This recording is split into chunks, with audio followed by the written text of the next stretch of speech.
Everyone, welcome back to the channel. तो आपको याद होगा सिमुलेशन सीरीज से पहले हमने एक रियलिस्टिक ह्यूमन कैरेक्टर ब्लेंडर में डिज़ाइन किया था। So today we are gonna be creating clothes for it using cloth simulation in Blender. Cloth simulation के स्टेप्स बहुत ज़्यादा ईजी हैं। आई वुड रिकमेंड कि आप साथ साथ स्टेप्स फॉलो करते जाएँ ताकि आपके लिए भी आसान हो। So without wasting any time let's get into it. Alright everyone, तो कैरेक्टर क्लॉथ सिमुलेट करने के लिए मैंने सबसे पहले तो एक रफ सा बॉडी मॉडल रेडी कर लिया। आपको याद होगा लास्ट हमने जो ह्यूमन कैरेक्टर डिज़ाइन किया था उसमें जो आर्म्स थी वो नीचे की तरफ मतलब कि बिल्कुल स्ट्रेट थी। लेकिन क्लॉथ सिमुलेशन के लिए ज़रूरी है कि आपका मॉडल या तो टी पोज में हो या ए पोज में हो, मतलब कि उसकी जो आर्म्स हैं या तो साइडवेज हो या फिर 45 के एंगल पे हो। तो अगर वो बिल्कुल साथ लग रही होंगी, मतलब बिल्कुल इस तरह से नीचे जा रही होंगी आर्म्स, तो वो इतना अच्छा सिमुलेट नहीं करेगा। आपकी जो क्लॉथ की मैश है वो डिस्टॉर्ट हो जाएगी। तो मैश को ठीक रखने के लिए ज़रूरी है कि आप आर्म्स को या तो टी पोज में लें, मतलब कि इस तरह से आर्म्स साइडवेज जा रही हों और यहाँ से इस तरह से बॉडी स्ट्रेट हो तो ये टी पोज बनता है, या फिर इस तरह से 45 के एंगल पे हो यानी कि ए पोज में हो, ताकि जो आपकी क्लॉथ की मैश है वो डिस्टर्ब ना हो। अच्छा, अब सिमुलेशन स्टार्ट करने से पहले कुछ ऐसे पॉइंट्स हैं जो अपने माइंड में रखना बहुत ज़्यादा ज़रूरी है और मुझे भी स्टार्ट में नहीं पता था, तो वो चीज़ें मैंने टाइम के साथ साथ प्रैक्टिस करते हुए सीखी हैं, तो मैं आपको पहले से ही गाइड कर देती हूँ। सबसे पहले तो जब आप किसी कैरेक्टर के क्लॉथ्स डिज़ाइन कर रहे होते हैं, एक तो ये चीज़ कि आपने उसका टी पोज रखना है बेस्ट सिमुलेशन के लिए, या फिर ए पोज रखना है। कभी भी आपकी जो आर्म्स हैं कैरेक्टर की वो इस तरह से स्ट्रेट सीधी ना जा रही हो। एक चीज़ हो गई ये, आप चाहें तो नोट भी कर सकते हैं। सेकंड चीज़ अब ये है कि आपने क्या करना है कि अगर मैं इस बॉडी को सिलेक्ट करके स्केलिंग इसकी कर दूं, अप एंड डाउन थोड़ी कम कर दूं, तो अब आपने क्या करना है कि कंट्रोल ए प्रेस करके इस स्केल को अप्लाई ज़रूर करना है, यानी कि रीसेट ज़रूर करना है। कोई भी चाहे लोकेशन हो, रोटेशन हो या स्केल हो, तो वो सारे ट्रांसफॉर्म्स आपने ऑल एट वंस रीसेट करने के लिए आपको पता होगा कि यहाँ पे ऑल ट्रांसफॉर्म्स पे हम क्लिक कर देते हैं। तो आपने मस्ट ये करना है कि जब भी आपका मॉडल रेडी हो जाए आपने उसके ट्रांसफॉर्म्स को रीसेट कर देना है बिफोर सिमुलेटिंग द क्लॉथ। इससे क्या होगा कि आपकी क्लॉथ सिमुलेशन में एरर नहीं आएंगे। अगर आप स्केल अप्लाई नहीं करेंगे तो उसमें काफ़ी ज़्यादा एरर्स आ सकते हैं। सेकेंड पॉइंट हो गया ये। अब जो थर्ड पॉइंट है वो ये है कि आपने अपने मॉडल के या फिर ह्यूमन कैरेक्टर के या कार्टून कैरेक्टर जो भी आपका मॉडल है उसके नॉर्मल्स चेक करने हैं। अब नॉर्मल्स चेक करने का भी मैंने आपको तरीका बताया था कि आपने अगर तो आप ऑब्जेक्ट मोड में हैं, आपने बॉडी को सिलेक्ट करना है। यहाँ से जो आपके पास ओवरलेज वाला पैनल है, यहाँ पे आपको आइकन नजर आ रहा होगा, दो सर्कल्स हैं, एक थोड़ा स्ट्रोक में है और दूसरा फील्ड है। तो यहाँ पे आप क्लिक करेंगे तो यहाँ आपको फेस ओरिएंटेशन की ऑप्शन मिलेगी। इसको आप एनेबल करेंगे तो क्या होगा कि आपका जो मैश अंदर से है वो रेड हो जाएगा। इसका क्या मतलब है कि आपके नॉर्मल्स करेक्ट हैं, मतलब कि उसकी जो डायरेक्शन है वो करेक्ट है। तो ये चीज़ आप देख सकते हैं, आपने अपने मॉडल के नॉर्मल्स लाजमी चेक करने हैं। दूसरा तरीका इसका ये है, अगर हम फेस ओरिएंटेशन ऑफ कर दें तो बॉडी हमने सेलेक्ट की भी है, हम जाएंगे एडिट मोड में और हम ए प्रेस करेंगे ताकि हमारी मैश सेलेक्ट हो जाए। इसके बाद क्या करना है कि यहाँ पे आपको जो आइकन नज़र आ रहा है मैश एडिट मोड, आपने इसको ड्रॉप डाउन पे क्लिक करना है।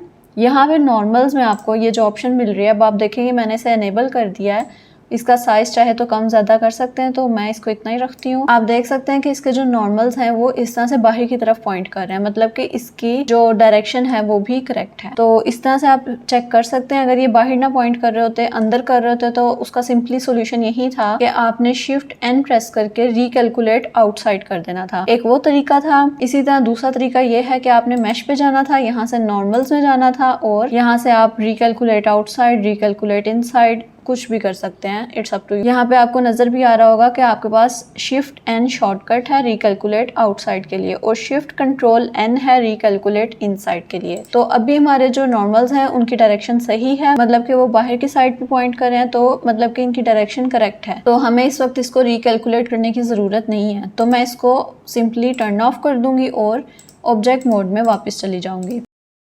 कुछ पॉइंट्स होते हैं जो आपने माइंड में रखने होते हैं ताकि जो आपकी सिमुलेशन है वो एरर फ्री हो जाए। तो क्लॉथ सिमुलेट करने के लिए सबसे पहले अब मैं क्या करूंगी, शिफ्ट ए प्रेस करके एक प्लेन ऐड कर लेते हैं। प्लेन इस तरह से ऐड हो गया। आपने सिंपली RX90 प्रेस कर देना है ताकि ये एक्स एक्सिस के अलॉन्ग 90 के एंगल पे रोटेट हो जाए। इसकी स्केलिंग कर लेंगे। अच्छा, बॉडी का साइज हमने थोड़ा सा कम किया था, तो वो आप चाहें तो वापस ला सकते हैं। अगर मैं अंडू करूँ तो इस तरह से हम अपनी ओरिजिनल बॉडी पे आ गए और इसकी भी आप चाहें तो दोबारा से चेक कर सकते हैं। सकते हैं फेस ओरिएंटेशन ऑन करके, मतलब कि इसके नॉर्मल्स ठीक हैं। इस तरह से हमने कर लिया। अब हम फ्रंट व्यू पे जाएंगे, शिफ्ट ए प्रेस करके प्लेन ऐड करेंगे, RX90 स्केल डाउन करेंगे। अच्छा, अब इसमें एक चीज करनी है, वो ये है कि 3 प्रेस करके आप साइड व्यू पे जाएंगे और जो हमारा प्लेन है उसको आप GY प्रेस करके आगे की तरफ मूव कर देंगे। वापस जाएंगे, यहाँ से सॉलिड मोड में हम चले जाते हैं, GZ प्रेस करके इसको ऊपर ले जाते हैं। इसके पीछे से हमें व्यू नहीं मिल रहा इतना, तो हम एक्सरे मोड ऑन कर लेंगे ताकि हमें पता हो कि हमें कितने एरिया तक ये चाहिए। अच्छा, नेक्स्ट चीज जो है वो ये है कि मैं इसको थोड़ा सा स्केल डाउन करके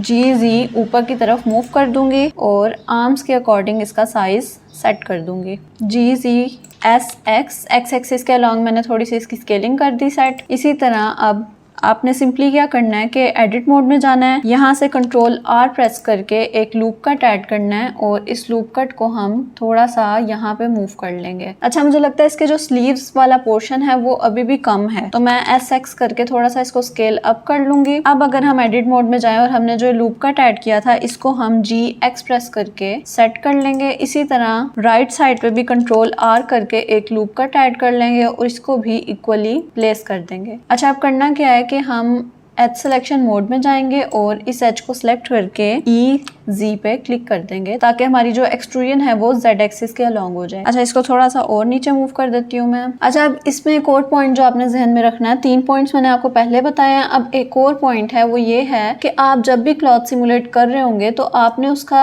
साइज इस हिसाब से रखना है कि मतलब कि आपने सिर्फ ये नहीं देखना कि बॉडी के साथ साथ है क्लॉथ तो ठीक है, आपका साइज क्लॉथ का ठीक हो जाएगा, ऐसा नहीं होगा। क्योंकि अगर आप देखें यहाँ पे हमारी वेस्ट की भी कुछ ना कुछ मोटाई है, विड्थ है, तो वो सारी चीजें जब आप किसी बॉडी पे क्लॉथ को रैप करें तो वो क्लॉथ ज्यादा कंज्यूम होता है। आपने साथ साथ रख के इस तरह से कट नहीं करना होता, आपने ये सोचना होता है कि आपने क्लॉथ को बॉडी पे रैप करना है, तो उस हिसाब से आपने एक्स्ट्रा क्लॉथ साइड पे रखना होता है। तो मैंने स्लीव्स भी थोड़े से ज्यादा रखे हैं, क्वार्टर रखे हैं और शर्ट की जो विड्थ है वो भी ज्यादा रखी है। तो ये भी हो सकता है कि विड्थ अभी भी कम हो, तो वो हम बाद में सेट कर सकते हैं। इसकी लेंथ भी मैंने थोड़ी सी ज्यादा रखी है। अब नेक्स्ट स्टेप क्या करना है कि हम कंट्रोल R प्रेस करके लूप कट सेट कर लेते हैं। इसी तरह स्लीव्स में भी हम लूप कट सेट कर लेंगे, इसी तरह यहाँ पे भी हम कर लेंगे। जो हमारा शर्ट का बाकी का पार्ट है उस पर भी हम लूप कट सेट कर लेंगे। अच्छा, आपको याद होगा कि जो क्लॉथ सिमुलेशन की वीडियो थी उसमें मैंने आपको एक्सप्लेन किया था कि आपने अपने क्लॉथ्स की मेश को इतना ज्यादा नहीं रखना, ना ही उसको इतना कम रखना है कि वो प्रॉपर्ली सिमुलेट ही ना कर सके। आपने एक मीडियम मेश के साथ काम करना है, उसके बाद आप सब डिवाइड कर सकते हैं, यानी कि सब डिवीजन मॉडिफायर अप्लाई कर सकते हैं ताकि आपकी मेश हैवी ना हो, आपकी सिमुलेशन ज्यादा टाइम ना ले। तो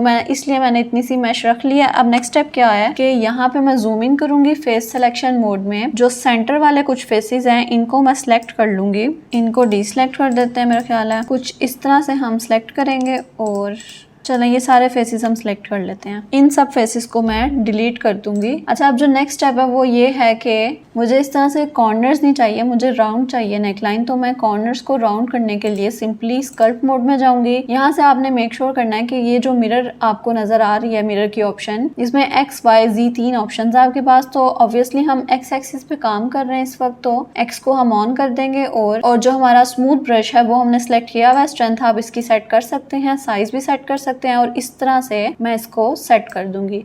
आप देखेंगे कि स्मूथ ब्रश से इस तरह से हम कॉर्नर्स को राउंड कर दिया। अच्छा, अब जो नेक्स्ट चीज है वो ये है, वापस हम एडिट मोड में जाएंगे। यहाँ से अगर हम A प्रेस करके इन सब को सिलेक्ट कर लें, 3 प्रेस करके साइड पे जाएं, मैं सिंपली E प्रेस करके इसको इस तरह से एक्सट्रूड कर दूंगी। तो जो बात पहले मैंने की थी कि आपने क्लॉथ्स को रैप करना है, तो उस हिसाब से आपने इसको एक्सट्रूड करना है, उतना ही आपने पीछे स्पेस रखनी है ताकि आप इसको बाद में सेट कर सकें। वापस हम फ्रंट पे आ जाते हैं। अच्छा, अब यहाँ से मैं एक्सरे मोड ऑफ कर दूंगी। इसको अगर थोड़ा सा आप रोटेट करके देखें तो आप देखेंगे कि एक शर्ट का बेसिक सा स्ट्रक्चर रेडी हो गया हमारे पास। अब इसके बाद नेक्स्ट स्टेप अब आपने क्या करना है कि यहाँ से जो ओपनिंग्स हैं शर्ट की, यानी कि जैसे स्लीव्स में होता है या फिर नेकलाइन में होता है या फिर ये बॉटम वाले पार्ट में ओपनिंग होती है, इनको हमने क्लीन करना है, यानी कि यहाँ से फेसेस को हमने रिमूव करना है। तो इसके लिए सिंपली आपने एक फेस सेलेक्ट करना है, कीबोर्ड से कंट्रोल प्रेस करके आपने लास्ट वाले फेस पे सेलेक्ट करना है, तो ये सारे फेसेस आपके सेलेक्ट हो जाएंगे।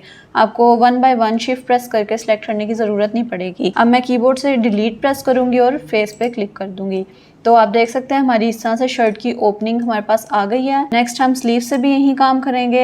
एक फेस सेलेक्ट करेंगे, कंट्रोल प्रेस करके लास्ट वाला फेस सेलेक्ट करेंगे और डिलीट फेसेस। इसी तरह हम दूसरी स्लीव पे भी कर लेते हैं और इसी तरह हम नेकलाइन को भी क्लीन कर लेते हैं। अच्छा, ये तो हमारी शर्ट की ओपनिंग्स हो गई हैं। अब जो नेक्स्ट चीज़ है कि ये जो हमारी सीम है, मतलब कि ये स्लीव वाली और ये जो साइड वाली है, इसको हमने किस तरह से करना है। अब आपने क्या करना है, कंट्रोल प्रेस करके सिंपली उसी तरह हमने फेसेस सेलेक्ट कर लेने हैं। फेसेस को सिलेक्ट करने के लिए आपने पहले शिफ्ट प्रेस करना है और फिर एक फेस सेलेक्ट कर लेना है। इसके बाद शिफ्ट छोड़ के आपने कंट्रोल प्रेस करना है और लास्ट फेस को सिलेक्ट कर लेना है। इससे आपके जो ये सारे फेसेस हैं वो सिलेक्ट हो जाएंगे। अब ये 2 पोर्शंस हो गए हमारे पास। अब थर्ड पोर्शन के लिए सिंपल आपने फिर दोबारा से शिफ्ट प्रेस करना है इस तरह से और कंट्रोल प्रेस करके लास्ट फेस सेलेक्ट कर लेना है। और जो लास्ट वाला है वो भी इसी तरह सेलेक्ट करेंगे। शिफ्ट प्रेस करके एक फेस सेलेक्ट करेंगे और कंट्रोल प्रेस करके लास्ट फेस तक हम सिलेक्शन कर लेंगे। तो आप देखेंगे 4 साइड से हमारा फेस सिलेक्शन हो गया है। मेक श्योर करें कि बाकी कोई भी फेस इसका सिलेक्ट ना हुआ और यहाँ पे हमारा नहीं हुआ हुआ सिलेक्ट। तो अब हमने करना क्या है कि डिलीट प्रेस करेंगे और हमने फेसेस को रिमूव नहीं करना इस दफा हमने सिर्फ ओनली फेसेस को रिमूव करना है। अब ओनली फेसेस से क्या होगा कि जो हमारे एजेस हैं वो अपनी जगह पे रहेंगे और हमारे जो फेसेस हैं वो रिमूव हो जाएंगे। तो इसका करने का मकसद क्या था कि आपने इनको स्टिच करना है। आपको स्टिचिंग करने के लिए जरूरी है कि आप इनके दरमियान एजेस रहने दें।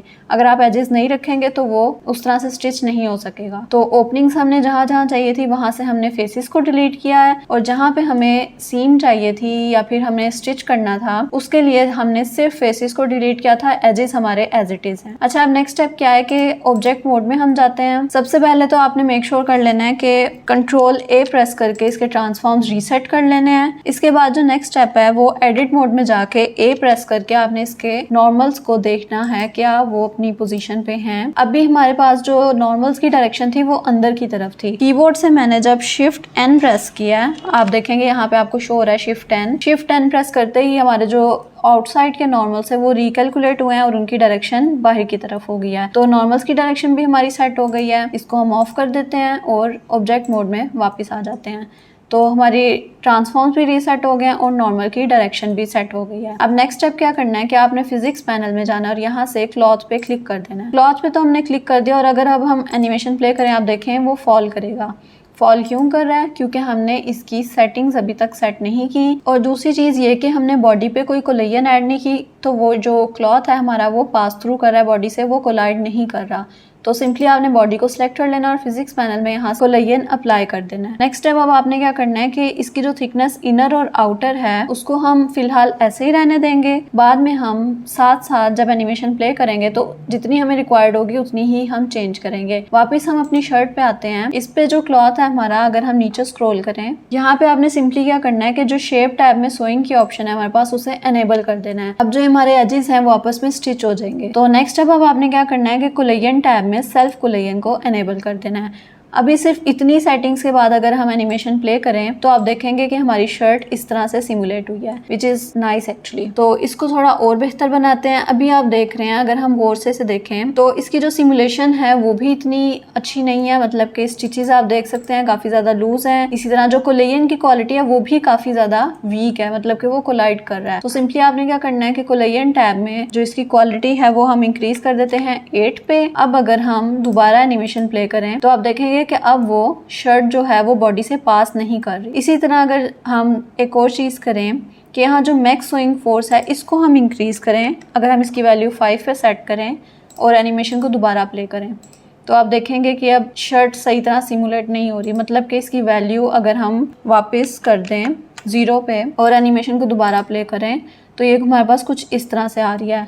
अगर हम अब इसमें एक और चीज़ करें कि मैक्स सोइंग फोर्स को 5 की बजाय हम 50 करके देखें, मतलब कि एकदम से इंक्रीज कर दें, तो आप देखेंगे कि अब सिमुलेट सही हुई है और स्टिचेस भी थोड़े से इसके फिक्स हो गए हैं। इसी तरह मैं इसको 100 करके एक दफ़ा देखती हूँ। अब आप देखेंगे कि और ज़्यादा पहले से बेहतर हो गया, लेकिन अब इसमें एक अफेक्ट आ रहा है जैसे शर्ट बॉयल हो रही है, यानी कि वो कॉन्स्टेंटली मूव कर रही है। एनिमेशन प्ले करें, देखें अब यहाँ से भी थोड़ी सी ख़राब हो गई है। तो सिंपली इसकी वैल्यू को हम 50 करके देखते हैं वापस कि अब सिमुलेट कैसे बिहेव करती है। अब सिमुलेट काफ़ी ज़्यादा बेहतर है पहले से। अच्छा, अब नेक्स्ट स्टेप हमने क्या करना है कि सबसे पहले हम मॉडिफायर्स पे चले जाते हैं। यहाँ से मैंने आपको बताया था कि मैश हम इतनी ज़्यादा नहीं रखते, हम सिमुलेट करने के बाद सब डिवीजन मॉडिफायर ऐड करते हैं। उससे आप देखेंगे कि शर्ट सब डिवाइड हो जाएगी और क्लॉथ मॉडिफायर से नीचे प्लेस करना अपने सब डिवीजन मॉडिफायर को, ताकि सिमुलेशन जो है हमारी वो स्लो ना हो। अब इसके बाद सिंपली आपने राइट क्लिक करके शेड स्मूथ पे क्लिक कर देना है, तो आपकी जो शर्ट है वो स्मूथ हो जाएगी। अच्छा, अब हमने क्या करना है कि जो क्लॉथ के हमारे क्वालिटी स्टेप्स हैं इनको इंक्रीज करके देखते हैं कि हमारी सिमुलेशन में और क्या बेहतरी आ सकती है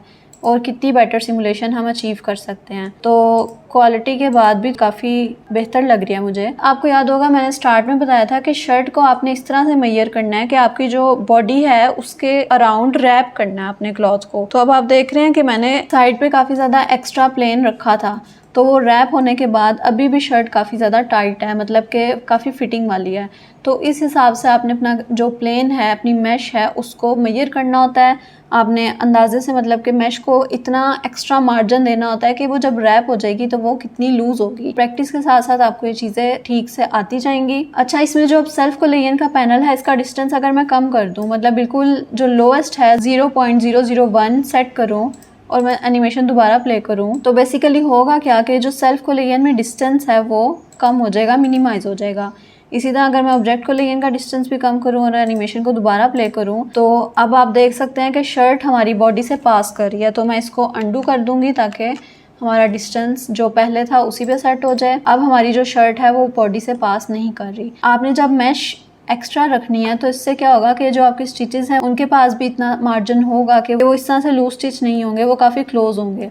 तो अब हम अगर इसकी मैक्स स्विंग फोर्स को 200 पे सेट करके एक दफ़ा देखें, अब आप देखेंगे स्टिचेस काफ़ी ज़्यादा पास हो गए हैं। कुछ एरियाज से अभी है, लेकिन काफ़ी ज़्यादा इसमें फिर भी बेहतर हो गए हैं। अच्छा, अब अगर नेक्स्ट स्टेप मैं करूँ कि मैं 3 प्रेस करके साइड व्यू पे जाऊँ और सिंपली मैं SY कर दूँ, मतलब कि स्केल अप कर दूँ Y एक्सिस के अलॉन्ग, और इसके बाद मैं कंट्रोल A प्रेस करके स्केल को रीसेट कर दूं और सिमुलेशन को दोबारा प्ले करूं, तो आप देखेंगे कि स्टिचेस और ज़्यादा क्लोज हो गए हैं, मतलब कि शर्ट भी थोड़ी सी अब हमें लूज लग रही है। अगर अब मैं इसे SX कर दूं, मतलब कि X एक्सिस के अलॉन्ग इसकी स्केलिंग कर दूं और फिर इसका स्केल रीसेट कर दूं, दोबारा एनिमेशन प्ले करेंगे तो आप देखेंगे कि शर्ट और ज़्यादा लूज हो गई है। तो ये सारी चीज़ें मैटर करती हैं जब भी आपने क्लॉथ सिमुलेशन करनी हो। तो मैश का साइज अगर आप कम रखेंगे तो जो आपका क्लॉथ है वो भी काफ़ी ज़्यादा फिटेड होगा। अभी आपके सामने पहले मैंने Y एक्सिस के अलॉन्ग इसकी स्केलिंग किया और फिर मैंने X एक्सिस के अलॉन्ग स्केलिंग किया, तो इससे क्या होगा कि हमारा जो शर्ट है वो काफ़ी ज़्यादा लूज हो गई है, मतलब कि जो रैप करने के बाद जो हमारा क्लॉथ है उसमें इतना मार्जिन था कि वो शर्ट लूज हो जाए। तो मैक्स स्विंग फोर्स को अगर हम थोड़ा सा और इंक्रीज कर दें, वैसे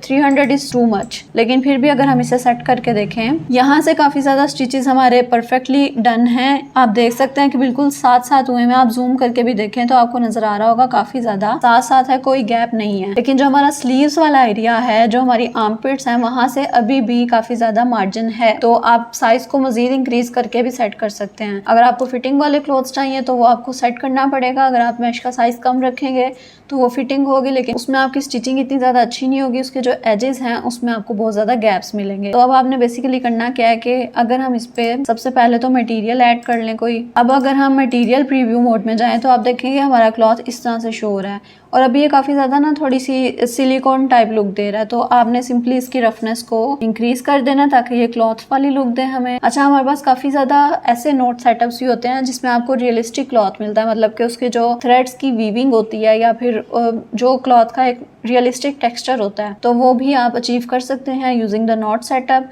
वो हम नेक्स्ट वीडियो में करेंगे जब हम नोट्स को डिटेल में डिस्कस करेंगे। अभी के लिए आप देखें कि हमने क्लॉथ सिमुलेट कैसे करने हैं। आप उसका क्या साइज रखेंगे तो क्लॉथ्स किस तरह से सिमुलेट होंगे, आप यहाँ से क्वालिटी स्टेप्स कितने इंक्रीज करेंगे, आपके लिए यहाँ पे जो मैक्स स्विंग फोर्स है वो कितनी रखनी है, और कोलेजन्स को किस तरह से सेट करना है, कोलेजन डिस्टेंस किस तरह से सेट करना है, वो सारी चीज़ें। इसी तरह अगर हम बॉडी पे वापस आ जाएं, यहाँ पे थिकनेस आउटर और जो इनर है उसका क्या रोल है, कि अभी आप देख रहे हैं कि शर्ट और बॉडी में थोड़ा सा गैप है। तो अगर मैं थिकनेस आउटर को बिल्कुल कम कर दूं और एनिमेशन को दोबारा प्ले करूं तो इसका जो गैप है क्लॉथ और बॉडी का वो कम हो जाएगा, मतलब कि इसका जो कोलिजन है उनका गैप 0.001 हो जाएगा। तो ये चीजें आप कंट्रोल कर सकते हैं। अगर फ्रिक्शन की वैल्यू ज्यादा कर देंगे तो आपका जो क्लॉथ है वो ज्यादा फ्रिक्शन शो करेगा, तो ज्यादा इजीली स्लाइड नहीं करेगा। मतलब इसी तरह आप वैल्यूज के साथ प्ले कर सकते हैं। अगर मैं डैम्पिंग को 0 कर दूं, डैम्पिंग बेसिकली आपकी जो मूवमेंट है वो कितने टाइम तक मेंटेन रहती है, इस चीज को कंट्रोल कर सकते हैं आप इस वैल्यू से। अभी भी हमारे स्टिचेस में काफी ज्यादा गैप है, आप उसको फिक्स कर सकते हैं। अगर मैं वापस फ्रेम 1 पे चली जाऊं और फ्रंट व्यू में चली जाऊं, अगर मैं इसको Z एक्सिस के अलॉन्ग थोड़ा सा स्केल अप करूं इस तरह से, उसके बाद मैं GZ प्रेस करके इसको नीचे ले आऊं, और अगर हम इसको कंट्रोल A प्रेस करके R ट्रांसफॉर्म्स रीसेट करें, क्योंकि हमने इसकी स्केलिंग भी चेंज किया और हमने इसकी लोकेशन भी थोड़ी सी चेंज किया है, तो R ट्रांसफॉर्म्स हम रीसेट कर लेंगे। अब अगर हम एनिमेशन प्ले करेंगे तो आप देखेंगे कि शर्ट हमारी कुछ इस तरह से शो हो रही है। अच्छा, अभी एक और चीज जो है वो ये है कि आपने मॉडिफायर्स पैनल में जाना है और यहाँ पे आपको एक सॉलिडिफाई मॉडिफायर मिलेगा। अभी जो हमारा क्लॉथ है वो काफी ज्यादा थिन लग रहा है, मतलब एक थिन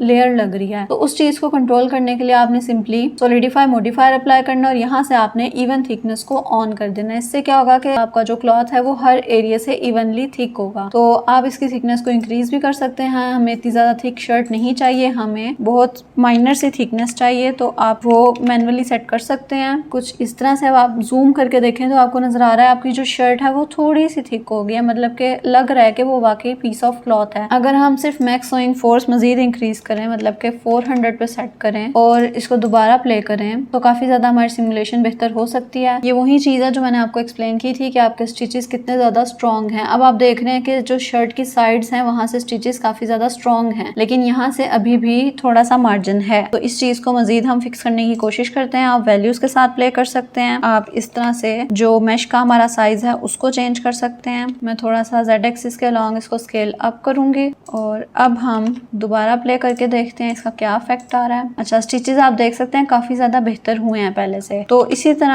आप इसको मजीद बेहतर कर सकते हैं। आप शर्ट थोड़ी सी स्टाइलाइज कर सकते हैं। लेकिन अब एक और चीज है कि मैं Z एक्सिस के अलॉन्ग इसकी जो वैल्यू चेंज कर रही हूँ वो इसकी लेंथ पे भी इफेक्ट डाल रही है। तो अगर मैं अंडू करूँ और अब मैं वापस इसमें आऊँ, तो बेसिकली आप ये भी कर सकते हैं कि एक्सरे मोड ऑन करके सिर्फ जो स्लीव्स वाला एरिया है उसको सिलेक्ट करके स्केल अप कर लें, ताकि जो आपकी शर्ट की ओवरऑल लेंथ है उस पर इतना ज़्यादा इफेक्ट ना हो। तो सिंपली हमने ट्रांसफॉर्म्स को रीसेट कर लेना है और अगर हम दोबारा एनिमेशन प्ले करें तो आप देख सकते हैं कि काफ़ी बेहतर हमारे पास हो गए हैं। लेकिन अब हमारे पास एक और चीज़ हो गया है कि स्लीव्स जो हैं वो यहाँ से लूज हो गए हैं। आपने इसी तरह चीज़ों को देख के चलना है कि आपको शर्ट कितनी ज़्यादा फिटिंग में चाहिए, कितनी ज़्यादा लूज चाहिए, तो उसके जो श्रिंकिंग फैक्टर है या फिर उसकी मैक्स सोइंग फोर्स है उसकी वैल्यू कितनी होनी चाहिए, उसका जो कोलिजन है वो किस तरह से एक्ट करना चाहिए, तो वैल्यूज के साथ आप प्ले करके कर सकते हैं। एक सिंपल शर्ट के लिए आपको सिर्फ एक प्लेन को आपने एक शर्ट में मॉडल करना होता है, उसके बाद आपने क्लॉथ सिमुलेशन अप्लाई कर देनी होती है। उसके बाद की जो सेटिंग्स है वो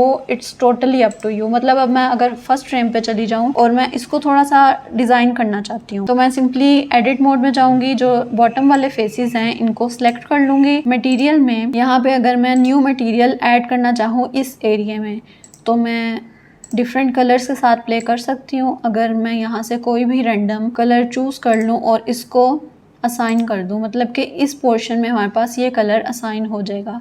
इसी तरह आप बाकी के फेसेस में एक लाइन छोड़ के एक लाइन पे वो चीज़ कर सकते हैं। तो क्लॉथ सिमुलेशन काफ़ी ज़्यादा इजी है। इसके बाद आपने सिंपल चीज़ें लेके चलना होता है, आपने वैल्यूज़ के साथ खुद से प्ले करना होता है। अब अगर इन फेसेस में मैं न्यू मटेरियल ऐड करना चाहूँ तो वो भी मैं कर सकती हूँ कुछ इस तरह से। इन फेसेस को असाइन कर देंगे। आई नो ये कलर्स इतने ज़्यादा अच्छे नहीं है, तो कलर्स के साथ हम प्ले कर सकते हैं। हमें रैंडम कोई भी ब्राइट कलर्स चाहिए, तो that's exactly we are doing right now. यहाँ पे भी एक न्यू मटेरियल ऐड कर देंगे। तो आप चाहें तो इनका एक सिंगल मटेरियल भी रख सकते हैं, आप चाहें तो मल्टीपल मटेरियल्स भी रख सकते हैं। सिंपली आपने क्या करना है, आपने एडिट मोड में जाके रिक्वायर्ड फेसेस आप एक रो भी कर सकते हैं सिलेक्ट, आप एक से ज़्यादा रो सिलेक्ट कर सकते हैं, उस पर अपनी मर्जी का मटेरियल अप्लाई कर सकते हैं जैसे अभी मैंने किया था। लेकिन अगर कोई पुराना मटेरियल आप अप्लाई करना चाह रहे हैं, मतलब कि ऑलरेडी जो मटेरियल आपके पास पड़ा हुआ है वो आप करना चाह रहे हैं, उस पर आपने क्या करना है कि आपने मटेरियल सेलेक्ट करना है और असाइन पे क्लिक कर देना। आप देख सकते हैं यहाँ पे वो असाइन हो गया है। अब अगर मैं इसका कलर चेंज करना चाहूँ तो वो भी मैं कर सकती हूँ कुछ इस तरह से। जो बाकी फेसेस हैं इनको भी मैं सेट कर सकती हूँ कलर के साथ, आप इस तरह से प्ले कर सकते हैं।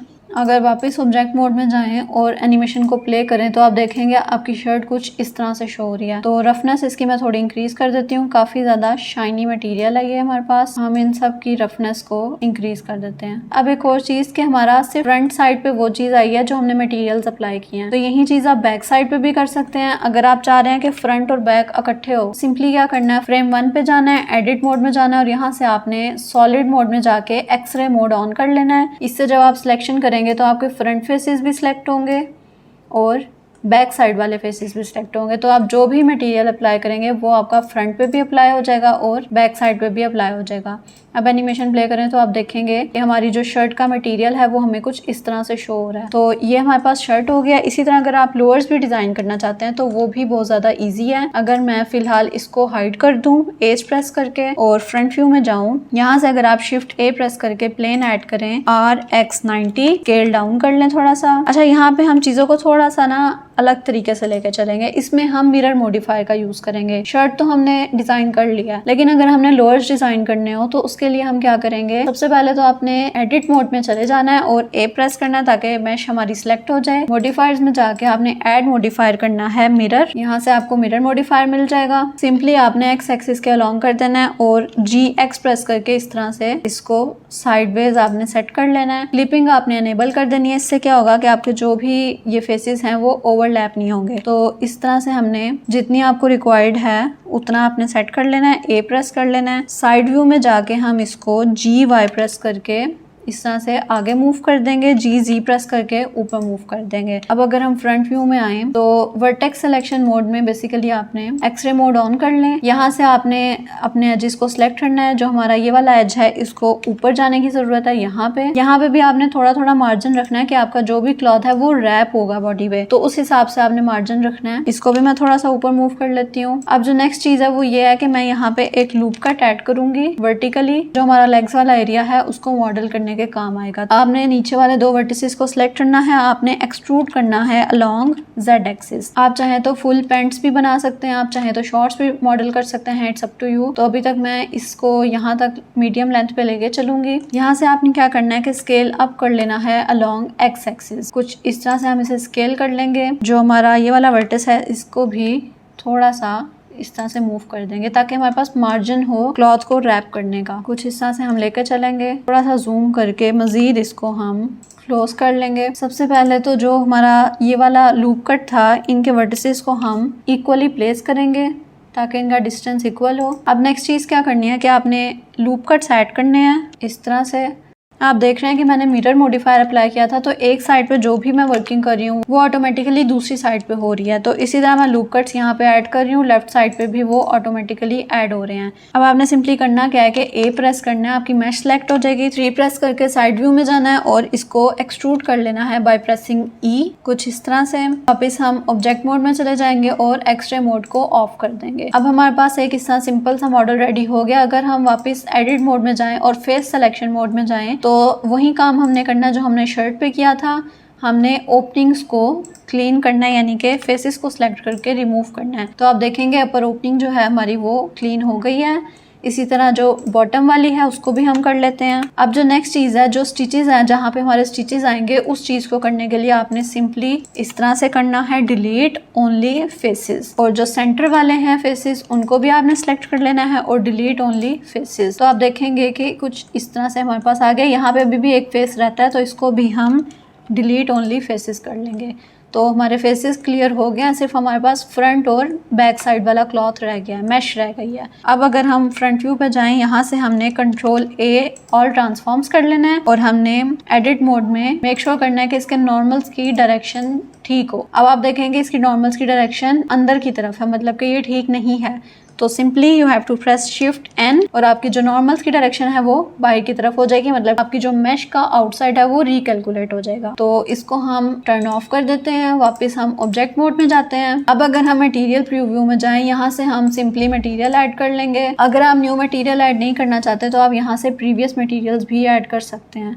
तो यहाँ पे काफ़ी ज़्यादा हमारे पास मटेरियल्स हैं। ये जो आपको बाकी के मटेरियल्स नज़र आ रहे हैं ये वो मटेरियल्स हैं जो मैंने प्रैक्टिस में यूज़ किए थे। तो आप कोई भी मटेरियल ऐड कर सकते हैं। मैंने सेम शर्ट वाला इस वक्त ऐड कर लिया है। अगर यहाँ पे आपको कलर्स की समझ ना आ रही हो तो आप मटेरियल्स को रीनेम भी कर सकते हैं, तो वो आपके लिए आसानी हो जाती है। अब यहाँ पे जो हमारा मटेरियल 2 था वो हमारा शर्ट पे अप्लाई हुआ था, तो हमने सेम मटेरियल अप्लाई कर लिया। अब हमने नेक्स्ट क्या करना है कि हमने फिजिक्स पैनल में जाके क्लॉथ अप्लाई कर देना है। यहाँ से सिंपली हमने सोइंग को एनेबल कर देना है और सेल्फ कोलेजन को एनेबल कर देना है। अब अगर हम एनिमेशन प्ले करें तो हमारी एनिमेशन कुछ इस तरह से हुई है जो कि इतनी अच्छी नहीं है। तो सिंपली आपने क्या करना है कि थोड़ी सी हम सेटिंग्स के साथ प्ले करेंगे। कोलेजन क्वालिटी को हम इंक्रीज कर देंगे और जो सिमुलेशन क्वालिटी है उसको भी हम इंक्रीज कर देंगे। अब अगर एनिमेशन प्ले करें तो एनिमेशन हमारी काफ़ी ज़्यादा बेहतर है पहले से। मतलब कि पहले आपने देखा होगा कि जो हमारा क्लॉथ था वो बिल्कुल ही बॉडी के अंदर से पास कर गया था। तो अब हमने उसकी क्वालिटी स्टेप्स को इंक्रीज़ किया है, कोलेजन क्वालिटी को इंक्रीज़ किया, तो अब हमारी सिमुलेशन जो है वो काफ़ी ज़्यादा बेहतर है। अच्छा, इससे भी पहले हम मॉडिफायर्स में जाके simply sub division modifier add कर देते हैं। यहाँ से हमने सब डिवीजन मॉडिफायर अप्लाई कर दिया। स्टेप्स आप इसके इंक्रीज़ कर सकते हैं और मेक श्योर करना है कि ये sub division modifier cloth modifier से नीचे हो, ताकि सिमुलेशन में एक्स्ट्रा जो मैश है हमारी सब डिवाइड हुई हुई मैश है वो यूज़ ना हो और टाइम भी कम लगे। तो सिंपली अब हम राइट क्लिक करके शेड स्मूथ पे क्लिक कर देंगे। अच्छा, अब नेक्स्ट स्टेप क्या करना है, वापस हम फिजिक्स पैनल में जाते हैं। यहाँ से आप और वैल्यूज़ के साथ प्ले कर सकते हैं। आप चाहें तो यहाँ पे जो मैक्स स्विंग फोर्स है इसको भी इंक्रीज़ कर सकते हैं। अगर मैं इसको डायरेक्टली 300 कर दूँ और एनिमेशन को प्ले करूँ, इतना ख़ास इस पर कोई डिफरेंस नहीं आया, क्योंकि मुझे लगता है अभी भी जो हमारी मैश का साइज़ था वो काफ़ी कम था। तो आपने सिंपली क्या करना है कि फ्रेम 1 पे जाना है और SX स्केल अप कर लेना है, कंट्रोल A प्रेस करके स्केल रीसेट कर देना है और एनिमेशन को दोबारा प्ले करके देखना है। अब आप देखेंगे कि आपका क्लॉथ काफ़ी ज़्यादा पहले से बेहतर है। यहाँ से इसकी स्टिचेस तो बेहतर हैं लेकिन ये यहाँ से लूज़ हो गया है। तो इसी तरह वैल्यूज़ के साथ प्ले करके अचीव कर सकते हैं रिज़ल्ट। अगर हम ट्राउज़र का साइज़ इंक्रीज़ करते हैं तो हमारा कहाँ से कितना एरिया लूज़ हो रहा है वो चीज़ हम फिक्स कर सकते हैं। अगर हम एक्सरे मोड ऑन करें और हम जो टॉप वाले 2 फेसेस हैं इसको सिलेक्ट कर लें। इसको सिलेक्ट करने के बाद सिंपली आपने क्या करना है कि इस पर सबसे पहले तो हम एक मटेरियल अप्लाई कर देते हैं। यहाँ से हमने मटेरियल अप्लाई कर दिया है और असाइन भी कर दिया है। अब नेक्स्ट चीज़ जो करनी है वो ये है कि फ्रंट व्यू में जाके हम इसका थोड़ा सा स्केल डाउन करें अगर, तो इससे बेसिकली क्या होगा कि हमारा जो टॉप वाला एरिया था वो काफ़ी ज़्यादा लूज़ हो गया था। तो उस चीज़ को फिक्स करने की हमने कोशिश की है। अब हम नेक्स्ट देखते हैं। अच्छा, यहाँ पर मटीरियल फुल ट्राउज़र पर अप्लाई हो चुका है, तो हम देखते हैं ऐसा क्यों हुआ है। पहले हम इसे सिमुलेट करके देख लेते हैं कि हमारे पास क्या रिज़ल्ट आता है। अच्छा, स्टिचेस हमारे उसी तरह बेहतर हैं और जो हमारा ट्राउज़र यहाँ से लूज़ हो गया था वो भी काफ़ी ज़्यादा फिक्स हो गया है। तो आप इस तरह से भी कर सकते हैं कि मैश को किसी एरिया से आप लूज़ कर दें, किसी एरिया से टाइट कर दें, तो it's totally up to you. अब मैं अगर मटीरियल इसका वापस चेंज करूँ और वापस मैं फ्रंट व्यू में चली जाऊँ, फेसेस हमने टॉप वाले सेलेक्ट कर लिया। अब इसमें मटेरियल अप्लाई करने के लिए आपने यहाँ प्लस के साइन पे क्लिक करना है और यहाँ से जो ऑलरेडी हमारे पास डिज़ाइन मटेरियल है वो असाइन कर देना है। अब असाइन करने से अगर हम वापस मटेरियल व्यू में जाएंगे तो आप देख सकते हैं कि टॉप एरिया में हमारा मटेरियल अप्लाई हो गया। अब अगर मैं शर्ट को भी यहाँ पे एनेबल करूँ, मैंने हाइड किया हुआ था, तो आप देख सकते हैं हमारे पास कुछ इस तरह से शो हो रहा है। अब अगर मैं साइड व्यू पे जाऊँ फ्रेम 1 पे, तो आप देख सकते हैं कि जो हमारा शर्ट का मटेरियल है वो ऊपर है, मतलब कि उसका साइज़ ज़्यादा है, और जो ट्राउज़र का मटेरियल है यानी शॉर्ट्स का मटेरियल है वो कम है।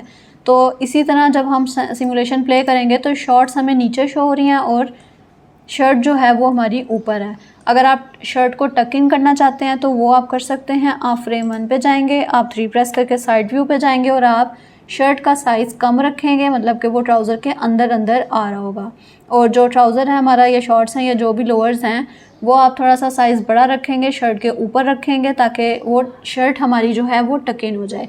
तो ये चीज़ें आप कंट्रोल कर सकते हैं, आप चीज़ों के साथ प्ले कर सकते हैं। अब अगर वापस मैं फ्रंट व्यू पे जाऊँ और जो हमने टॉप पे मटेरियल अप्लाई किया था ट्राउज़र पे वो तो हमें नज़र नहीं आ रहा, तो मैं क्या करूँगी, इसका जो बॉटम है उस पर मटेरियल अप्लाई कर दूँगी इस तरह से। डार्क ब्लू मटेरियल है वहीं अप्लाई करूँगी तो वो हम डायरेक्टली असाइन कर देंगे।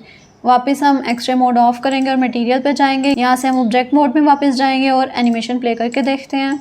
अब आप देखें कि आपका जो ट्राउज़र है वो इस तरह से मटेरियल उस पर अप्लाई हो चुका है, आपके शर्ट के साथ इस तरह से जा रहा है। तो आप ये चीज़ें फिक्स कर सकते हैं। अब अगर हम इसकी थोड़ी सी जो मैक्स सोइंग फोर्स है उसके साथ प्ले करके देख लेते हैं। अच्छा, शर्ट को मैं दोबारा हाइड कर देती हूँ ताकि हमारा फोकस ट्राउज़र पे रहे। आप देख सकते हैं यहाँ से काफ़ी अच्छी स्टिचेस हो गए हैं, कुछ थोड़ी सी ज़रूरत है वो हम फिक्स कर देते हैं। इसमें जो एक चीज़ है कि आपका जो सेल्फ को लगे ना उसका डिस्टेंस मैं कम करके एनिमेशन दोबारा प्ले करके देखती हूँ। इसके बाद जो हमारी मैक्स सोइंग फोर्स है इसकी वैल्यू भी इंक्रीज कर देते हैं। एनिमेशन को हम दोबारा प्ले करके देखते हैं तो अब आप देख सकते हैं कि स्टिचेस काफ़ी ज़्यादा पहले से बेहतर हुए हुए हैं। इसमें भी अगर हम एक वेल्ड मॉडिफायर को अप्लाई करके देखें, अगर तो हमारा मॉडिफायर सही तरह से वर्क कर रहा है तो वेल एंड गुड, हम उसको यूज़ कर सकते हैं। अगर मॉडिफायर सही तरह से वर्क नहीं कर रहा तो हम मैक्स सोइंग फोर्स से ही प्ले करेंगे। तो अभी तक तो ये काफ़ी ज़्यादा बेहतर लग रहा है। अगर आप एडिट मोड में जाएं तो आपको पता चलेगा कि इसकी मैश में थोड़ी सी चेंजेस आ गए हैं, मतलब कि थोड़ी सी वो ट्रायंगल्स फॉर्म हो गई हैं, तो वो डिस्टॉर्ट हो गया हमारी मैश। वेल्ड मॉडिफायर अप्लाई करने के बाद अगर मैं इसको दोबारा प्ले करूं तो आप देखेंगे कुछ इस तरह से हमारे पास क्लॉथ सिमुलेशन आ रही है। आप यहाँ से अपनी मर्जी का फ्रेम, जिस फ्रेम पे भी आपका बिल्कुल परफेक्ट क्लॉथ लग रहा है, आप उस पर स्टॉप करके क्लॉथ वो वाला सेट कर सकते हैं, फाइनलाइज कर सकते हैं। हर फ्रेम पे आप चेक करते जाएं कि कहाँ पे आपको बेहतर लग रहा है। ये कुछ चीज़ें थी। हमारी शर्ट भी हमारे पास रेडी हो गई है। आप देखेंगे कुछ इस तरह से रेडी हो गया। हम शर्ट को भी मज़ीद स्टाइलाइज कर सकते हैं। आप चाहें तो इसमें मज़ीद मटेरियल अप्लाई कर सकते हैं। आई नो ये फर्स्ट टाइम करने में थोड़ा आपको मुश्किल लगेगा, लेकिन ये काफ़ी ज़्यादा इंटरेस्टिंग काम है, तो आप इसके साथ प्ले कर सकते हैं। आप अपनी मर्ज़ी के डिज़ाइन अचीव कर सकते हैं कुछ इस तरह से। अगर हम स्लीव्स को भी सिलेक्ट करके इस पर मटेरियल अप्लाई कर दें, वापस हम ऑब्जेक्ट मोड में जाएंगे, आप देखेंगे कि स्लीव्स पे भी हमारा मटेरियल अप्लाई हो चुका है। अब इसमें एक और चीज़ है कि हमारी जो शर्ट है वो ट्राउज़र से पास कर रही है। इस चीज़ को फिक्स करने के लिए आपने सिंपली ट्राउज़र को सिलेक्ट कर लेना है और यहाँ से आपने कोलेजन अप्लाई कर देना है। अब अगर एनिमेशन दोबारा प्ले करें तो ये कुछ इस तरह से है। थोड़ा सा इसमें बाउंस आ गया शर्ट में। ट्राउज़र का थोड़ा सा जो यहाँ पे जो कोलेजन सेटिंग्स है हमारे पास, इसकी जो थिकनेस आउटर है वो हम कम कर सकते हैं ताकि आउटसाइड हमारी इतनी स्पेस ना हो और शर्ट प्रॉपर्ली सिमुलेट हो सके। अब आप देखेंगे कि शर्ट हमारी कुछ इस तरह से सिमुलेट हो चुकी है। अच्छा, इसी तरह अब मैंने एक शर्ट डिज़ाइन की है, मैंने एक शॉर्ट्स डिज़ाइन की हैं, तो इसी तरह आप मज़ीद क्लोथ्स भी डिज़ाइन कर सकते हैं। काफ़ी सिंपल है, मैं बिल्कुल भी कॉम्प्लेक्स चीज़ों में नहीं गई, बिल्कुल सिंपल से क्लॉथ्स मैंने आपको डिज़ाइन करके दी हैं। इसी तरह आप और भी बहुत सारी चीज़ें क्रिएट कर सकते हैं। आप पैंट्स बना सकते हैं, आप क्रॉप टॉप्स बना सकते हैं, आप शर्ट बना सकते हैं, T shirt, what ever you want. तो आप इस तरह की चीज़ें क्रिएट कर सकते हैं। सिंपली आपने एक प्लेन लेना है, आपने उसकी कुछ चीज़ें चेक करनी है कि उसके मैश ठीक है, उसके जो नॉर्मल्स की डायरेक्शन है वो ठीक है, इसके अलावा उसके जो ट्रांसफॉर्म्स हैं वो सेट हुए हैं। इन सब चीज़ों को आपने सेट करके सिंपली आपने क्लॉथ मॉडिफायर अप्लाई कर देना है, उसकी कुछ सेटिंग्स करनी है और उसके बाद आपका इस तरह की लुक अचीव हो सकती है। अच्छा, जिस फ्रेम पे आपको लगे कि आपका जो क्लॉथ है वो काफ़ी ज़्यादा अच्छा लग रहा है, तो आपने सिंपली क्या करना है कि आपने हर सिमुलेशन में इस तरह ज़ीरो से तो एनिमेशन स्टार्ट नहीं करेंगे। आपने सिंपली क्या करना है कि शर्ट को सिलेक्ट कर लेना है और यहाँ मॉडिफायर में जाके इस तरह से अप्लाई कर देना है, तो आपका जो क्लॉथ मॉडिफायर है वो अप्लाई हो जाएगा। तो एनिमेशन के स्टार्ट में भी वो इस तरह से रहेगा। इसी तरह अगर ट्राउज़र में आप देखेंगे कि मिरर मॉडिफायर, अगर इसको मैं अप्लाई करने से पहले एडिट मोड में जाऊँ तो आप देखेंगे कि मैश हमारी सिर्फ इस राइट साइड पे जो है वो विजिबल है, लेफ्ट साइड वाली हमारे कंट्रोल में नहीं है क्योंकि वो राइट साइड के अकॉर्डिंग वर्क करेगी। अगर मैं ऑब्जेक्ट मोड में वापस जाऊं और मिरर मॉडिफायर को यहाँ से अप्लाई कर दूं, इसके बाद दोबारा एडिट मोड में जाएं तो आप देखें कि हमारे पास लेफ्ट साइड पे भी मैश उसी तरह है। ये मैंने चीज़ आपको एक्सप्लेन की थी कि जब आप मॉडिफायर को अप्लाई कर देते हैं तो वो आपकी सिंपल मैश बन जाती है, उसके बाद उस मॉडिफायर में आप चेंजेस नहीं कर सकते। अगर मैं क्लॉथ मॉडिफायर भी अप्लाई कर दूँ और इसके बाद अगर हम एनिमेशन प्ले करें तो आप देखेंगे कि एनिमेशन के स्टार्ट में भी क्लॉथ वैसे ही हैं और ये सिर्फ तब मूव करेंगे जब आप इसको मैनुअली मूव करवाएंगे या फिर जो हमारी बॉडी है वो एनिमेट होगी या फिर हम रिगिंग करेंगे तो वो क्लॉथ सिर्फ इस केस में मूव होंगे, अदरवाइज ये इसी तरह स्टैटिक रहेंगे। तो ये थी हमारी क्लॉथ सिमुलेशन। आई होप आपको समझ आई हो। ये काफ़ी ज़्यादा इंटरेस्टिंग है। स्टार्ट में थोड़ी सी आपको एरर्स भी आएंगे, गलतियाँ भी होंगी, लेकिन बाय द टाइम आप इसको प्रैक्टिस करते जाएंगे तो आप सीखते भी जाएंगे। Alright everyone, so this was the video and this wraps up the cloth simulation part of the simulation series. So stay tuned for the next one. Don't forget to like, share and subscribe. I'll see you in the next one.